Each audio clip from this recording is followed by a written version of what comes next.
What's going on, guys? I want to talk a little bit more about Antifa, about the John Brown Gun Club, about a lot of these anti-fascist, anarchist groups that have set up shop all over the country, many cells, and I call them cells because, as I've talked about before, this is a domestic terrorist group. They are individual domestic terrorist groups. Together, they make up one larger domestic terrorist group, but that is what they are. They are the definition of terrorism. They fit the definition to a T. They use violence and intimidation tactics to further and pursue a political means, a political end. That's what they're doing, and that is evidenced by what just happened this weekend with a man who was a part of the John Brown Gun Club and an activist for Antifa, rolling up to an ICE detention facility in Tacoma, Washington, and firebombing it. He showed up with homemade firebombs, propane tanks, guns, and was trying to torch as much as he possibly could, and did torch several vehicles. I think he was trying to hit some buses. He was trying to hit the building itself, which makes no sense whatsoever, considering apparently he cared about the people in the building, but I guess not enough to not attempt to light the building on fire, which could have potentially caused death. Now, fortunately, the police showed up and they put him down. They put him down like the terrorist he is, and he was not able to continue to do damage. And fortunately, as far as I know, nobody actually got hurt other than him. So that's at least some little bit of good news. But the reason that I want to talk about this some more is because I find it very disturbing that we live in a time in which one whole side of the political spectrum, whether it be through active support or just their silence, seem to approve of this type of behavior. I don't hear anyone in the Democrat Party or anywhere on the left, any of the progressives, anyone calling this out as what it is: unacceptable acts of terrorism that should not be allowed. And in fact, I don't even hear enough people on the right talking about this. Yes, there is a vocal minority of people on the right talking about this, but not actively enough. We should be demanding that this be shut down. Okay, I'm a libertarian.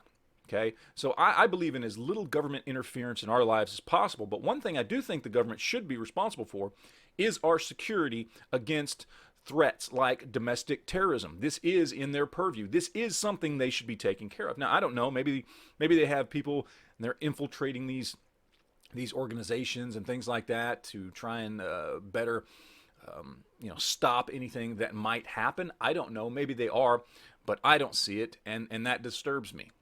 That disturbs me a lot, especially when something like what happened this weekend does actually happen. The other side of this, the other reason why it's important to keep talking about this is because this is a part of the cultural civil war we are in right now, where the two sides are so drastically divided. They've been getting pushed further and further apart for about the last 8 years or so, but it took a drastic uptick because of Trump, because Trump got elected. He's such a divisive figure, and not necessarily because of who he is, but because of what he represents to the left. True or not, most of the things they say about him are untrue. Some are very true. Some of the things they say about him and his personality and his inability to stop tweeting ridiculous things. But a lot about what they say is really just the left trying to intentionally rile up their base and accusing him of things that just aren't true. But either way, it doesn't matter. The divide in this country is bad. Now, do I think it would ever lead to an actual civil war? Not on a level like what we in the United States would consider a civil war, what we had before. But this constant escalation of attacks and violence and division between even people who are family members now. There was a time when a Republican and a Democrat, a liberal and a conservative, could be in the same household, could be married. It's almost impossible to see that nowadays. Things have become so divided. I'm sure it still happens, but it certainly is not the norm. It certainly is one of those things now that, whereas it didn't really used to be for most people, it's one of those things you probably take into consideration when dating someone to know whether or not you even want to spend time with this person. You have to know how they vote. And that's really just to try and prove a point how divided we are. There is a cultural civil war happening right now, and it's disturbing that people like this gentleman that attempted to firebomb this place over the weekend is being held up as a hero and as a martyr. And that's why I want to show you this stuff right here, what we've got going on here. Here's just some stuff on Twitter. I was trying to look some stuff up. I just typed in his name. It says, today this man sacrificed his life in the name of human dignity when he stormed a Tacoma Ice Center.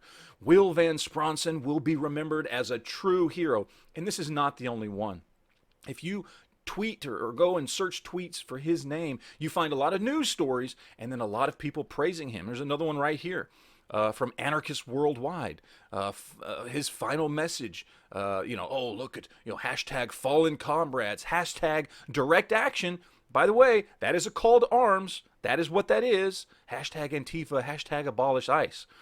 As you scroll through, here's another one by somebody named Baby Girl. Rest in power. Rest in power.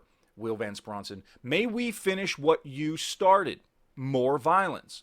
We look at some of the other stuff here. This is from the Puget Sound John Brown Gun Club, of which there are many John Brown gun clubs. There are chapters all over the country. Rest in power, Will. And then this whole thing goes on to basically verbally fillet him and say what a great person he was and turn him into a martyr. We are stunned and shocked and saddened by his death. Will was known for his kindness, gentleness, and warm heart.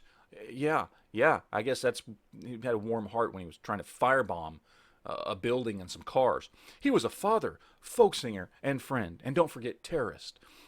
Just absolutely ridiculous. You come over here. Now, the AP tried to play it up the middle as best they could, but of course they had to throw in this one little line here. The detention center also held immigration-seeking parents separated from their children under President Donald Trump's zero-tolerance policy and effort meant to deter illegal immigration. So even they've got a little bit of bias there. And you come over to this one here.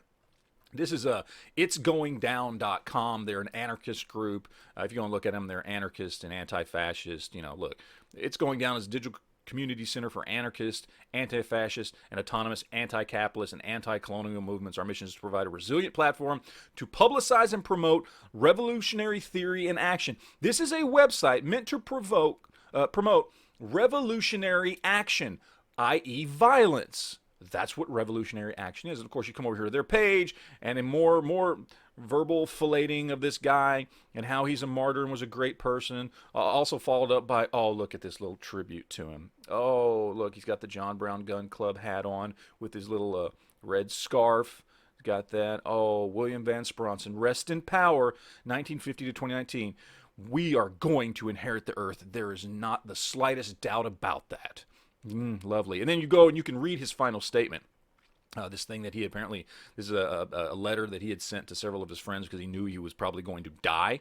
And he said he will regret that he will miss the rest of the revolution. There's also stuff in here talking about, look, these corporate for-profit concentration camps. Almost verbatim what AOC called them.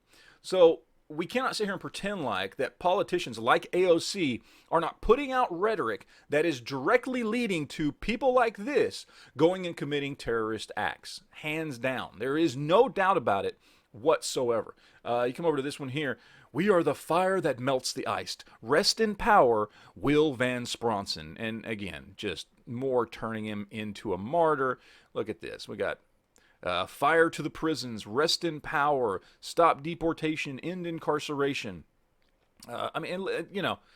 And these people are willing to commit acts of violence. They are willing to commit vandalism. And when you see one happen, it's going to inspire somebody else, and then somebody else, and then somebody else, and on and on and on and on. That's what's going to happen here. I mean, this is all just absolute ridiculous when you go over this manifesto. And I'll try and put a link in the description box down below if you want to actually read some of the crap that this stuff actually says in his little manifesto. But it is, again, very important that we talk about this stuff, that we speak out about it.